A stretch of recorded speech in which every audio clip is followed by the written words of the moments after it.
How can Scripture establish its own authority without circular reasoning? How do we know what to believe?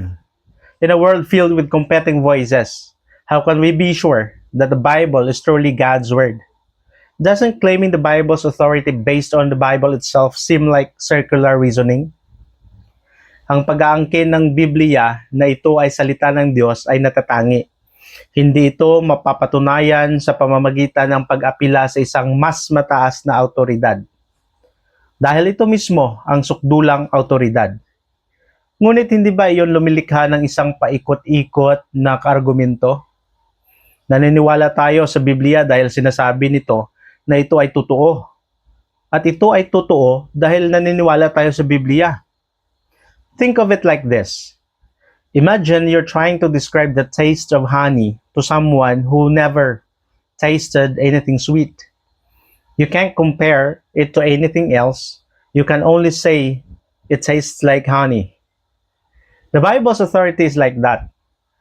It's inherent, self-attesting, and can only be truly understood through experience.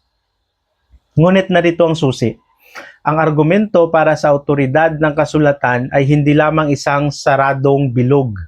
Ito ay isang dinamiko at pataas na spiral.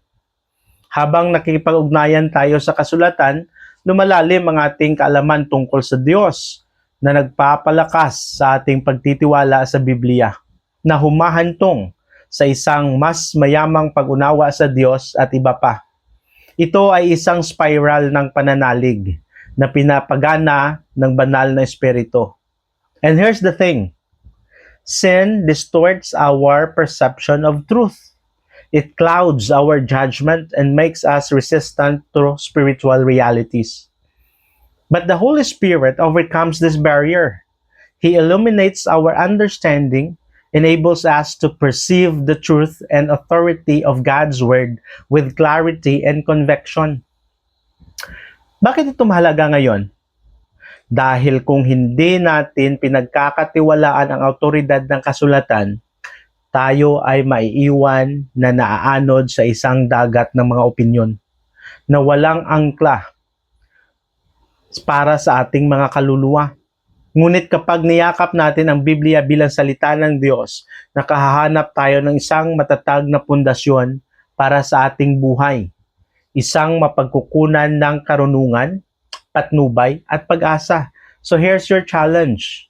Don't be afraid to wrestle with the question of Scripture's authority.